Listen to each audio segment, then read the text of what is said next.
Hello dear students, कैसे आप सभी लोग? सब लोग बढ़िया चल रहा है भाई। चलिए, तो क्या हाल चाल है? सबका ठीक ठाक चल रहा है? आप लोग आज सीधे सीधे हम लोग अपने क्लास को स्टार्ट कर दिया जाए। तो अगर अपने क्लास को हम लोग स्टार्ट करेंगे पिछली क्लास से जस्ट आगे, तो आपने अभी तक हमारे साथ एरिया और पेरीमीटर के अंतर्गत कुल कितने क्लासेस पढ़ लिए? 8। आज हम लोग अपनी 9वीं क्लास लेने चल रहे हैं और चलिए आज कुछ और बेहतरीन सवालों को हम लोग साथ साथ मिलकर डिस्कस करेंगे, समझेंगे और एक कार्रवाई यूँ बढ़ता रहेगा। ठीक है, चलिए कॉपी पेन उठाइए और फटाफट अपने काम को शुरू कर देते हैं। तो अगर आज मैं आपके लिए बात करता हूँ तो आज का पहला प्रश्न आपके लिए ये रहा। चलिए ज़रा अपना लिखना शुरू करिए। तो भाई एक समांतर चतुर्भुज है, पैरेललोग्राम की बात चल रही है यहाँ पे, तो आप लिखिएगा एक समांतर चतुर्भुज। यहाँ पे आ गया तो ठीक है। एक समांतर चतुर्भुज में संलग्न भुजाओं की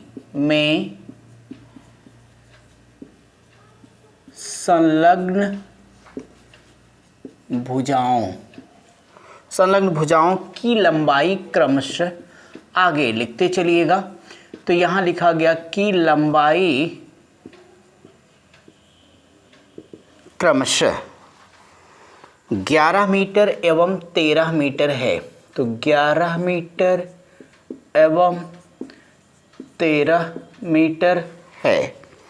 यदि एक विकर्ण, तो आगे बढ़ते रहिएगा, यदि एक विकर्ण यानी डायगोनल, यदि एक विकर्ण 16 मीटर है, 16 मीटर है, तब लिखा हुआ है, तब दूसरे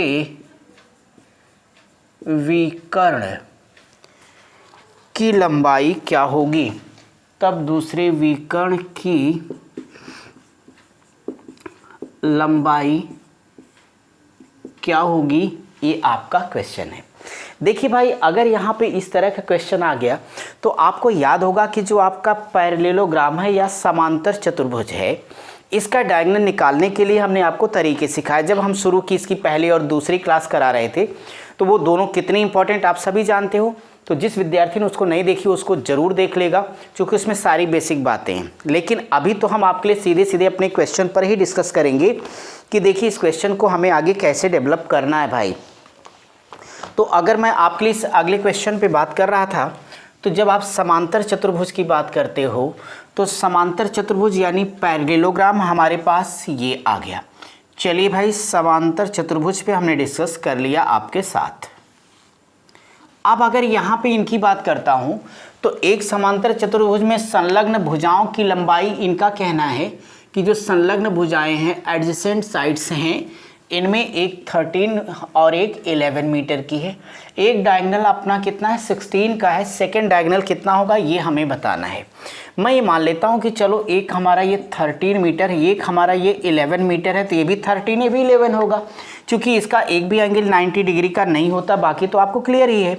अब इसका एक डायगोनल हमारे पास ये हो जाएगा, दूसरा डायगोनल ये हो जाएगा। फ्रेंड्स अब चलिए यहाँ पे ओपो इन्होंने इंटरसेक्ट किया होगा, कोई टेंशन नहीं है। एक डायगोनल अगर D1 मान लेता हूँ कि ये है और ये 16 मीटर का है, इसको मैं D2 ले लेता हूँ, तो ये मुझे पता नहीं, ये मेरा सवाल है। अब आप बताइए कि जब समांतर चतुर्भुज होता है तो समांतर चतुर्भुज के विकर्ण एक दूसरे को समद्विभाजित करते हैं ना भाई, परंतु दोनों विकर्णों की लंबाई आपस में बराबर नहीं होती। जब ये बराबर नहीं होती तो विकर्ण ज्ञात करने का हमने कॉन्सेप्ट अपने मित्रों को क्या सिखाया है कि ये होता है D1 का स्क्वायर और प्लस हो जाता है D2 का स्क्वायर बराबर 2 × A स्क्वायर और प्लस B स्क्वायर। क्लियर है? ये हमारे लिए A का मान होगा, ये हमारे लिए B का मान होगा। अब आप देखिए कितने मज़े के साथ आप अपने इस क्वेश्चन को आराम से सॉल्व कर ले जाएंगे। फार्मूला याद आया आपको? तो आप लोग इसे ध्यानपूर्वक सॉल्व करिएगा। तो देखिए भाई, अगर हम इस क्वेश्चन को अब आगे डेवलप करते हैं तो D1 की वैल्यू हमारे पास यहाँ से 16 है। सो हमने यहाँ पे 16 का स्क्वायर कर दिया और प्लस D2 का स्क्वायर हमें फाइंड करना इंटू 2 यहाँ से A की वैल्यू है 13 का स्क्वायर और V की वैल्यू हमारे पास कितनी भाई? 11 है।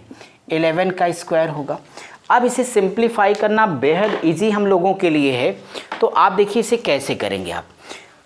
आप हमें बताएं 16 का स्क्वायर क्या होगा 256, प्लस यहाँ से लिखिएगा d2 का स्क्वायर बराबर 2 इंटू ये 169, और प्लस ये कितना 11 है ना, तो 11 के स्क्वायर 121 हो जाएगा। बोलिए, तो इसको जोड़ दिया जाएगा तो हम लोग पास आ जाएगा 290 और 29 दूनी 58, 580।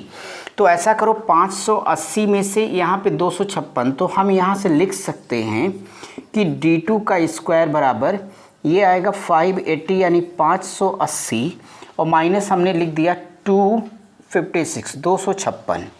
इसका मतलब हमारे पास आया 10 में से 6 गया तो 4 यहाँ से बच गया, और 7 में से अगर हमारे पास 5 जाता है तो 2, और यहाँ से 3 यानी 324 के। तो डियर स्टूडेंट्स d2 का स्क्वायर बराबर 324 के होगा, इसलिए d2 बराबर √324 आएगा। एक बार ज़रा हंसते हंसते बोल देना कि 324 का वर्गमूल कितना आएगा 18 मीटर, और ये 18 मीटर ही हमारा करेक्ट आंसर है। ठीक है, सो आपने इसे निकाल लिया 18 मीटर, अपना काम कंप्लीट हो गया, और यही आपके क्वेश्चन का आंसर है। उम्मीद करता हूँ समझ में आ गया होगा आप सबके। ठीक है भाई, तो ठीक है, इस क्वेश्चन को एंजॉय करिए। मैं आपके लिए आपका नेक्स्ट क्वेश्चन लिखने चलता हूँ भाई। ठीक है, ये सवाल आपके लिए एक अच्छा प्रश्न है, और इसमें इम्पॉर्टेंट बात ये है कि इसके विकर्ण को ज्ञात करने वाला ये फार्मूला थोड़ा सा ध्यान रखिएगा, तो कुछ एक अच्छे सवाल जब हमें मिलेंगे तो उनको सॉल्व करने में ये आपकी हेल्प करेगा। ठीक है भैया, ओके, इसीलिए इसको बताया था। और बाकी तो अच्छी बात है, प्रैक्टिस आप अपनी जारी रखते रहिए और आगे बढ़ते रहिए अगले क्वेश्चन के लिए। चलिए, मैं आपके लिए नेक्स्ट क्वेश्चन आपका लेता हूँ और देखता हूँ कि अगले सवाल में हमें क्या करना है। अगला क्वेश्चन भी बहुत ही मज़ेदार सवाल है। इस बार एक रोम्बस है, एक समचतुर्भुज है। तो लिखिए, एक हमारे पास ये प्रश्न है कि एक समचतुर्भुज यानी रोम्बस, आपको याद आया होगा कि भुजा और विकर्ण, ठीक है, कि भुजा और विकर्ण यानी डायगोनल, और विकर्ण क्रमशः 25 मीटर, तो हमने यहाँ पे लिख दिया क्रमशः 25 मीटर एवं 40 मीटर 40 मीटर है। इसका क्षेत्रफल क्या होगा? 40 मीटर है। आगे हमें बढ़ना है तो ये बताना है कि इसका एरिया क्या हो जाएगा। अब रोम्बस यानी समचतुर्भुज, आप सभी को पता होगा कि इसकी सभी भुजाएं आपस में बराबर होंगी, और इसका एक भी एंगल आपका 90 डिग्री का नहीं होता, लेकिन इसके विकर्ण एक दूसरे को 90 डिग्री पर डिवाइड करते हैं। और इसीलिए आपको याद होगा कि जब हमने यहाँ पे रोम्बस की बात करी है तो डियर स्टूडेंट्स आप सभी को ये सिचुएशन ध्यान में आई होगी कि भाई इसकी सभी साइड्स तो इक्वल हो गई, नो प्रॉब्लम। अब इसकी जो डायगोनल हैं वो एक दूसरे को काट रहे हैं, कितने पे? 90 डिग्री पे काट रहे हैं। काटने दो, ये हमने D1 लिख दिया, यानी ये वाला D1 कर दिया जाए और इसको हम लोग D2 कर देते हैं। क्लियर? आपको कोई टेंशन तो नहीं भैया? देखिए, आपका क्वेश्चन क्या है? एरिया बताना। आपको हमें बताना कि जब हम समचतुर्भुज के एरिया की बात करते हैं तो ये हम लोगों ने क्या पढ़ा है कि 1/2 इंटू D1 इंटू D2, यानी 1/2 गुणे विकर्णों का गुणनफल, ये हमारा फार्मूला होता है इसका एरिया पाने का। अब आप देखिए कि आपके पास क्या पता है, यहाँ पर एक साइड भुजा दी गई है और ये भुजा 25 मीटर है। इसका तात्पर्य है कि ए की वैल्यू हमें पता है कि 25 मीटर है, और एक डायगोनल इसका कितना दिया गया है, चलो D1 को मैं मान लेता हूँ वो 40 मीटर का है। तो भाई एरिया बताने के लिए अगर D1 40 है तो जब तक हमें D2 नहीं मिल जाता तब तक हम एरिया तो नहीं निकाल सकते। बोलिए, आप एग्री मेरी बात से? तो मेरे भाई अगर आप इस बात से एग्री हैं तो सबसे पहला काम अब क्या हो गया, पहले हम D2 निकालेंगे, दूसरा वाला विकर्ण कैसे निकालेंगे हमने आपको सिखाया है। देखिए भाई, तो सबसे पहले आप जब इसका विकर्ण निकालोगे तो आपने पढ़ा था कि चूंकि D1 का स्क्वायर और प्लस D2 का स्क्वायर बराबर 4 गुणे भुजा का स्क्वायर। अब यहाँ से मज़े की बात है कि D1 का मान हमारे पास 40 है, 40 का स्क्वायर, और प्लस हम लोग कर देंगे D2 का स्क्वायर बराबर 4 गुणे भुजा है 25 का स्क्वायर कर दीजिए, मस्त रहिए। ठीक है, अब यहाँ से हमें बताओ कि अगर मैं कहता हूँ कि D2 का स्क्वायर बराबर, तो 625 चौक कितना हो जाएगा भाई, ये 2500 हो जाएगा पूरा। ठीक है, 4 चौक 1600 को बच्चों इधर भेज दीजिएगा, तो आपके पास ये 1600 आएगा। हमें बताइए 2500 में से 1600 को माइनस करने पे कितना आएगा, 900।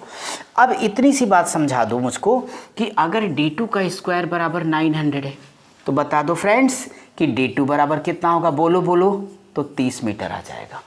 अब आपको आंसर बताते कोई देर नहीं लगनी है, तो आप इसका एरिया निकाल लीजिएगा, और इसका एरिया होगा 1/2 गुणे, यहाँ से D1 40 था, D2 आपने 30 निकाले, 2 दूनी 4 और 2 तियाँ 6, यानी 600 मीटर स्क्वायर। ये आपके क्वेश्चन का आंसर है। ज़रा ध्यान से देख लीजिए, कोई डाउट हो तो हमें बता दीजिए, नहीं तो फटाफट लगा दीजिए, और जैसे आपका सॉल्व हो जाए हम आपको तुरंत अगला क्वेश्चन कराएंगे। ठीक है, चलिए भाई, सॉल्व हो गया, अच्छी बात है। तो फिर ठीक है भाई, मैं मिटा देता हूँ इस क्वेश्चन को और आगे बढ़ता रहूँगा। और हाँ, आप लोगों को पता है ना पूरी क्लास अच्छे से कर रहे हैं। ठीक है, तो फिर वीडियो को लाइक करना बिल्कुल नहीं भूलिएगा, ना ही कमेंट करना, और साथ ही साथ अपने उन ज़रूरतमंद दोस्तों तक भी पहुँचाइए जिनको पढ़ना है और वो परेशान है किसी भी कारणवश, उनकी भी मदद करिए। अपना काम तो हम लोग कर ही रहे हैं। ठीक है, मानवता का धर्म अपने साथ साथ दूसरों के भी काम आना। बाकी एक दिन तो हम सबको जाना ही है, तो जाने से पहले कुछ कर जाइए। ठीक है, दूसरों को समझाते हुए अगला सवाल किया जाएगा। इस बार क्वेश्चन है, एक त्रिभुज की भुजाएं दी गई हमें, तो हम लिख रहे हैं कि एक ट्रायंगल आ गया हमारे पास, तो एक त्रिभुज की भुजाएं यानी साइड हमें दी गई हैं, तो एक त्रिभुज की भुजाएं 1/2 = 1/3 = 1/4 के अनुपात में है। तो लिख लीजिए के अनुपात में हैं। ठीक है, यदि त्रिभुज का परिमाप, तो आगे बढ़ते रहिएगा, ये लिखा है यदि त्रिभुज का परिमाप, एरिया ऑफ ए ट्रायंगल, तो त्रिभुज का परिमाप कितना दिया आपने, त्रिभुज का परिमाप 52 सेंटीमीटर हो, 52 सेंटीमीटर हो, तो सबसे छोटी भुजा की लंबाई कितनी होगी, तो सबसे छोटी भुजा की लंबाई कितनी होगी। ठीक है भाई, ये आपका प्रश्न आ गया। अब इस सवाल के बारे में ज़रा सोचने की बात है, तो सबसे पहले तो हम यही सोचना चाहेंगे कि जो भुजाएं दी गई हैं फ्रेंड्स, अगर यहाँ बात भुजाओं की होगी, तो इनकी भुजाएं हमें दी गई हैं 1/2 = 1/3 = 1/4। हमने आपको बार बार सिखाया कि जब भी रेशियो फ्रैक्शन में होगा तो आपको इसके हरों का एलसीएम लेना है। बताओ 2, 3, 4 का एलसीएम कितना लोगे, 12 यानी 12। ये एलसीएम हमने ले लिया ताकि हम रेशियो को क्या करें, परफेक्ट नंबर में, पूर्णांक संख्या में ला सकें। तो आप हमें बताइए 2 छक 12, फटाफट बोलो, 3 चौक 12, अब बोलोगे 4 तियाँ 12, अनुपात आ गया। जितना अनुपात दिया उतने x लगा दो, तो 3x हो जाएगा, ये 4x होगा, और यहाँ से 3x, तो 6, 4, 3x। अब इसमें बताने की आवश्यकता नहीं कि सबसे छोटी भुजा ही कह रहा है, तो निश्चित तौर पे सबसे छोटी भुजा कौन सी होगी, 3 ही होगी। तो आपको करना क्या भाई, x दे दो, उत्तर ले लो। अब x पाने के लिए आपके पास इंफॉर्मेशन क्या है, पेरीमीटर आपको दिया गया है। परिमाप, भाई परिमाप क्या होता है, सभी भुजाओं का योग होता है। त्रिभुज है तो तीनों भुजाओं का योग होगा। जब तीनों भुजाओं का योग होगा डियर स्टूडेंट्स, तो इन सारी भुजाओं को आपस में क्या कर दिया जाए, प्लस कर दिया जाए। जब प्लस करिएगा 6, 4, 10, 3, 13, ये देखिए 13x = 52 होगा, बोलो होगा। तो 13 चौक 52 होगा। सो यक्स की वैल्यू कितनी आ गई, 4 आ गई। अब आपको क्या बताना है, सबसे छोटी भुजा। सो क्वेश्चन मार्क बराबर 3 गुणे यक्स की वैल्यू 4 आई, तो 4 तियाँ 12 सेंटीमीटर, यही आपका आंसर है। कोई डाउट तो नहीं आप सबको? चलिए भाई फटाफट सॉल्व करिए, हम लोग अपने नेक्स्ट क्वेश्चन की तरफ बढ़ते रहेंगे, क्योंकि आगे बढ़ना ही ज़िंदगी है। तो फिर देर किस बात की, फटाफट आगे बढ़ते रहिए, ताकि हम लोग अपनी क्लास का नेक्स्ट क्वेश्चन करते रहेंगे। ठीक है, ओके। और आप सब अपनी प्रैक्टिस को ज़बरदस्त धार दिए रहिए। इसी बात पे मैं आपके लिए नेक्स्ट क्वेश्चन करूँगा। तो अपनी क्लास का अगला जो क्वेश्चन है वो ये है, किसी त्रिभुज का क्षेत्रफल इस बार दिया गया। तो यहाँ पे आप सब लिखिएगा कि किसी त्रिभुज का क्षेत्रफल 216 सेंटीमीटर स्क्वायर है, यानी वर्ग मीटर है, और उसकी, हाँ ठीक है, और उसकी भुजाएं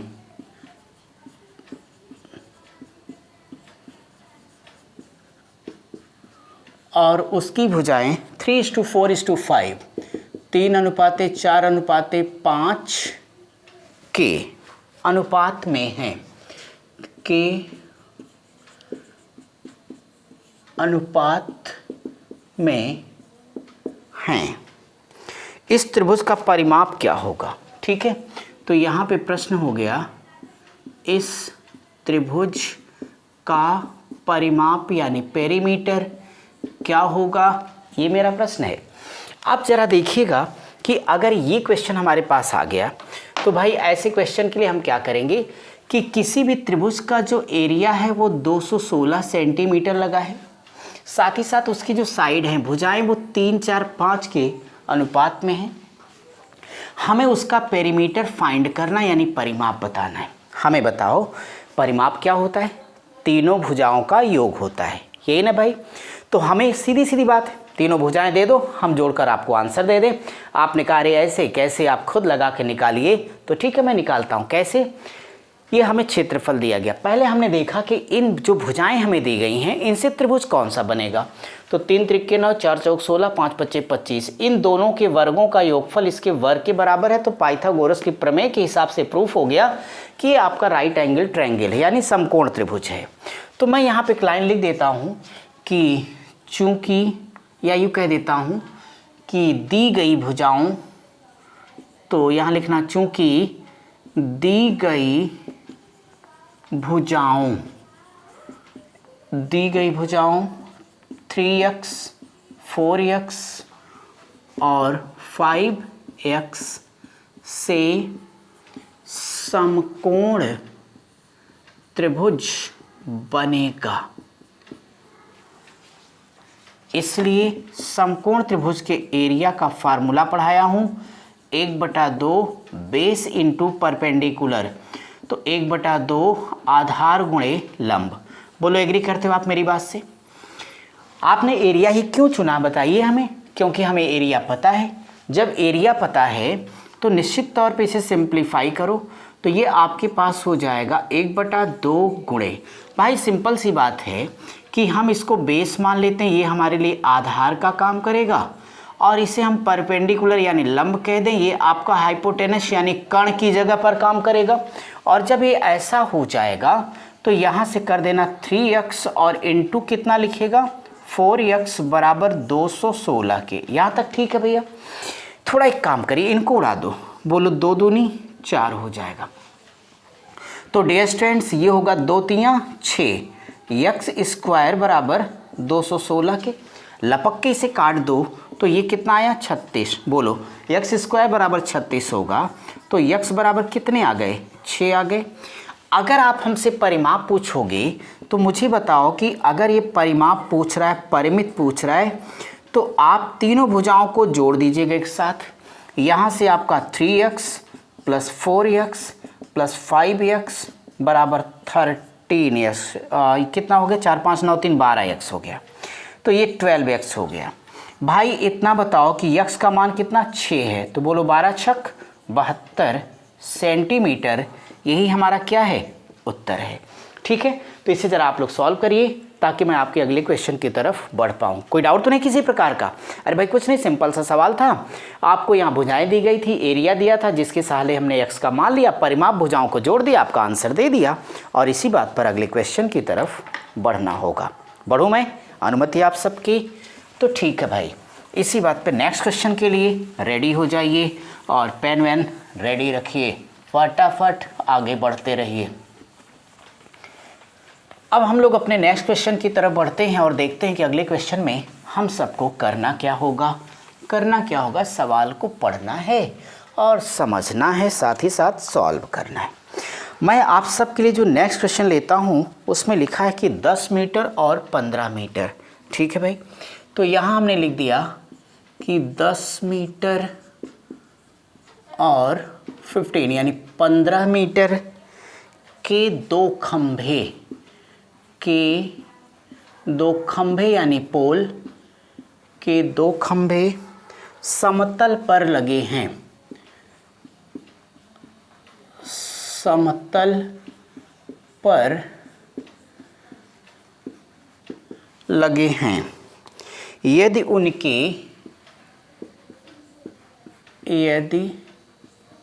उनके पादों यानी फुट या पैरों, तो यदि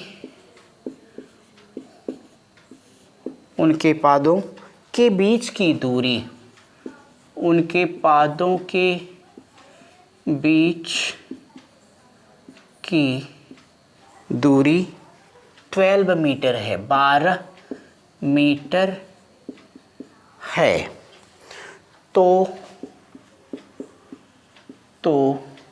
शीर्षों के बीच की दूरी कितनी होगी, यही हमारा क्वेश्चन है। अब अगर मैं इस क्वेश्चन के लिए बात करता हूं तो निश्चित तौर पे एक आसान सा प्रश्न है जिसे हमें ध्यान से समझ लेना है। अगर मैं अपने इस क्वेश्चन के लिए बात करता हूं फ्रेंड्स, तो पहले इनकी बात समझो कि 10 मीटर और 15 मीटर के इन्होंने दो पोल या खंभों के बारे में बात की है। तो भाई चलिए ठीक है, हमने एक खंभा आपके हिसाब से 10 मीटर का बना दिया। अब अगर ये 10 मीटर का पोल हो गया तो चलो बड़ा मज़ा आया। आगे क्या है, 15 मीटर का पोल है। ठीक है, थोड़ा इसे बड़ा बना लिया जाए भाई, तो ये 15 मीटर का पोल हो गया, ये भी ठीक है। 15 मीटर हमने लिख दिया, नो प्रॉब्लम। आपका ये कहना कि अगर उनके पादों के बीच में 12 मीटर की डिस्टेंस है, यहाँ से यहाँ के बीच में ये 12 मीटर की दूरी है, ऐसा हमें बता दिया गया। डियर स्टूडेंट्स, इनके शीर्षों के बीच की दूरी, ये देखिए, तेरे घर के सामने एक छोटा सा घर बनाऊंगा और सीढ़ी चढ़ चढ़ के मिलने आऊँगा। तो भाई ये हमसे पूछा गया। अगर ये पूछा गया तो आप हमें बता दीजिए कि अगर मैं इसको ऐसे यहाँ से मिला देता हूँ, चलो नामकरण संस्कार कर देता हूँ, ABCDE। एक बात बताइए कि अगर ये डिस्टेंस यानी जो BC है 12 मीटर है, तो A 12 मीटर होगा क्योंकि दोनों आपस में क्या होंगी, इक्वल। सो यहाँ बड़े इज्जत से लिखो 12 मीटर। हमारी एक प्रॉब्लम सॉल्व हो गई डियर स्टूडेंट्स।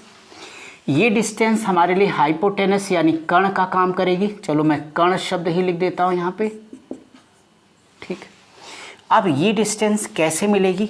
अगर ये 10 है तो आप मेरी इस बात से एग्री होंगे कि ये तो कंप्लीट 15 है, तो कम से कम ये जो C और E की डिस्टेंस है यह 10 मीटर होगी। आप हमारी इस बात से सहमत हैं? तो फ्रेंड्स इतना हमें बता दो कि अगर ये 10 मीटर तो ये भी 10 मीटर हो गया, 15 मीटर टोटल था, तो ये वाली जो डिस्टेंस है वो कितनी हो जाएगी, 5 मीटर की हो जाएगी। अब आप बताइए, दोनों शीर्षों के बीच की दूरी निकालना बेहद आसान है, तो सीधे आप कर दीजिएगा question mark is equal to. Pythagoras की याद आई, क्या कहता है कि अगर हमें बेस पता है, साथ ही साथ हमें परपेंडिकुलर यानी लंब पता है, तो हाइपोटेनस यानी कर्ण निकालना हमारे लिए बिल्कुल आसान सी बात है।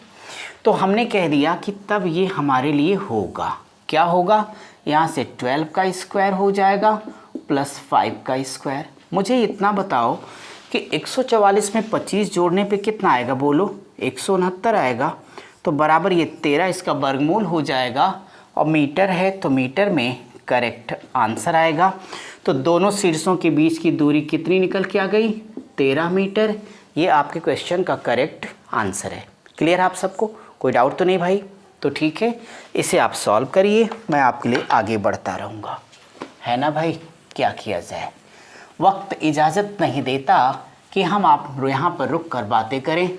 वो बातें अब हम लोग जल्दी करेंगे अपनी अपनी ऑफलाइन बैचेस में, साथ ही साथ ऑनलाइन तो बने रहेंगे, ठीक है? ताकि आप सोते जागते जब चाहें तब हमारे साथ आप गणित को पढ़ते रहें, समझते रहें, कोई डाउट हो तो बताते रहें। अभी आराम से पढ़ते हैं, जब प्रैक्टिस कराएंगे फटाफट, सिर्फ हम लोग PDF के माध्यम से सुपर फास्ट प्रैक्टिस भी करते रहेंगे। चलिए भाई आगे बढ़ते रहें, बातें तो होती रहेंगी। अब अगला जो क्वेश्चन हमारे लिए वो ये है, तो लिखिए आप मेरे साथ अगला क्वेश्चन। एक समकोण त्रिभुज में, तो यहाँ लिख दो एक समकोण त्रिभुज में एक दूसरे के लंबवत, ठीक है भैया, एक दूसरे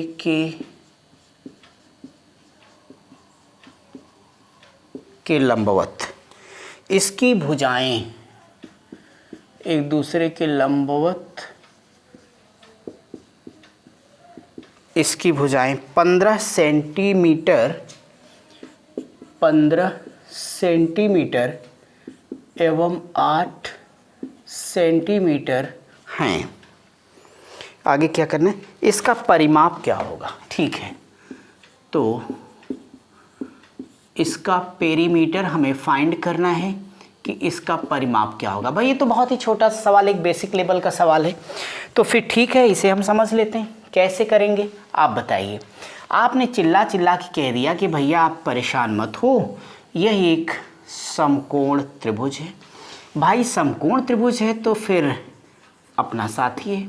एक एंगल हम लोगों ने 90 डिग्री का दिखा दिया है, 90 डिग्री के सामने आपका कर्ण होगा। देखो जब लंबवत बोलोगे तो 90 डिग्री, तो ये दोनों एक दूसरे के लंबवत होंगे, क्यों भाई?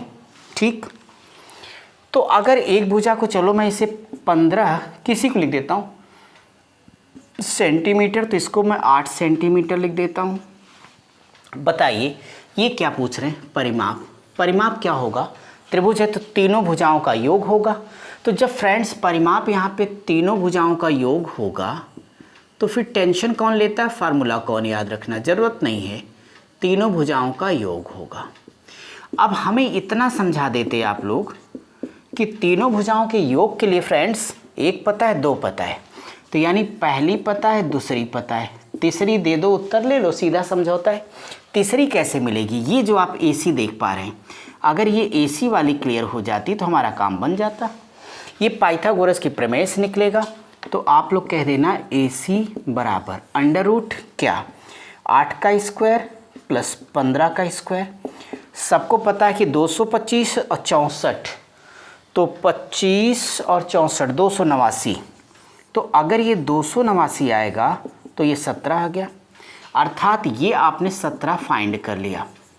जैसे ही आपके पास ये भुजा मिली आपका काम हो गया, यहाँ 17 हमने जोड़ दिया है। आंसर दे दीजिएगा, तो 15 8 23 7 30 10 40 यानी 40 सेंटीमीटर, यही आपके क्वेश्चन का करेक्ट आंसर है। क्या कहते हैं, समझ में आया?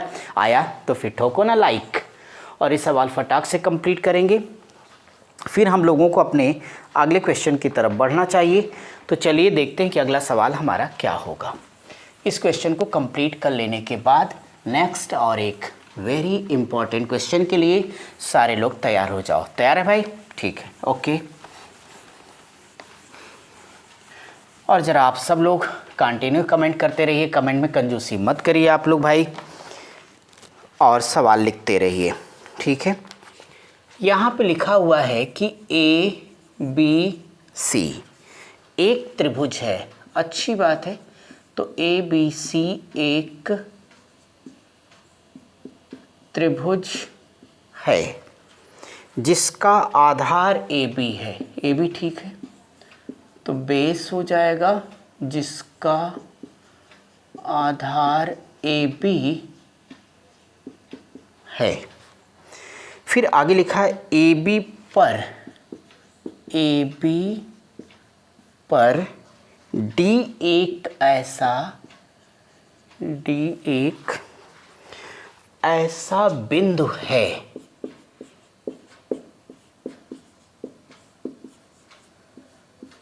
एक ऐसा बिंदु है कि AB बराबर 5 और DB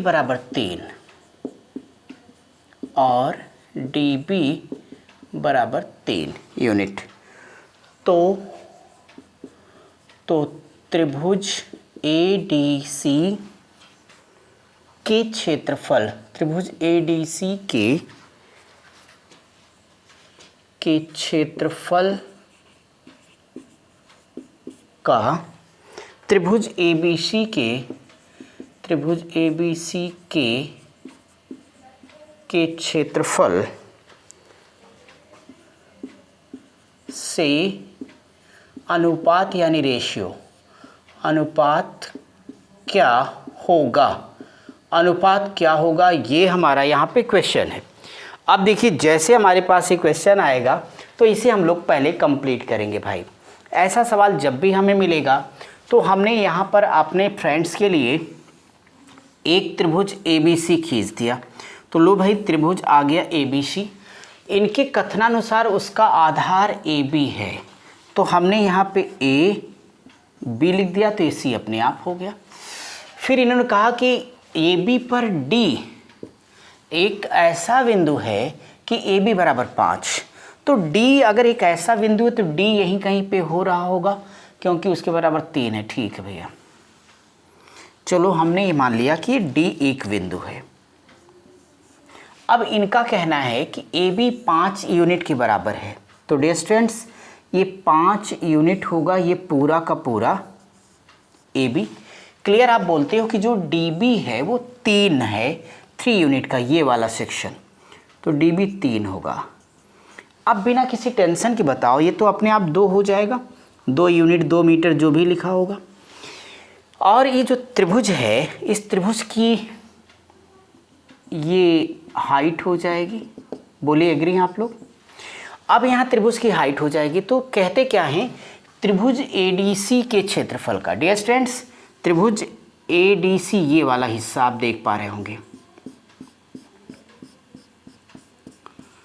त्रिभुज ADC के क्षेत्रफल का और फिर त्रिभुज ABC के क्षेत्रफल यानी पूरा ये बड़े वाले का रेशियो क्या हो जाएगा। तो जो हमें रेशियो बताना वो यही होगा कि हमें अनुपात फाइंड करना है। अनुपात किसका अनुपात, त्रिभुज कहाँ ये है ADC का क्षेत्रफल अनुपाते त्रिभुज ABC का क्षेत्रफल। यहाँ तक तो कोई डाउट आपको नहीं है। अब आप बताइए कि यहाँ जब त्रिभुज का क्षेत्रफल निकाल ले आइएगा तो भाई त्रिभुज ADC, तो त्रिभुज ADC के लिए हाइट तो एक ही रहेगी त्रिभुज की, तो त्रिभुज का क्षेत्रफल 1/2 आधार गुणे ऊंचाई, तो यहाँ से हो जाएगा 1/2 गुणे त्रिभुज ADC वाले में ये देखिए 2 है, तो 2 × ऊंचाई को h कर दो, बीच में रेशियो का सिंबल। त्रिभुज ABC का देखो, तो त्रिभुज ABC के लिए हो जाएगा 1/2 गुणे त्रिभुज ABC का आधार ये पूरा AB है, AB 5 यूनिट के बराबर है भाई, तो यहाँ पे 5 कर दीजिएगा, हाइट दोनों की इक्वल हो जाएगी। देखिए ना कि कितने प्यार से आपका आंसर आ गया, 1/2 h कैंसिल हो गया।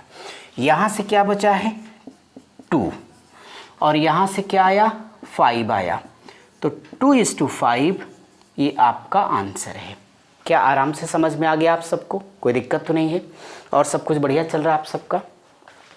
चलिए फिर ठीक, आज इतना ही पढ़ते हम लोग, तो आज की अपनी क्लास यहीं तक होगी। हम आपसे अगली क्लास में मिलते हैं और बेहतरीन सवालों के साथ। तब तक आप सब पढ़ते रहिए, स्वस्थ रहिए, मस्त रहिए। Thank you.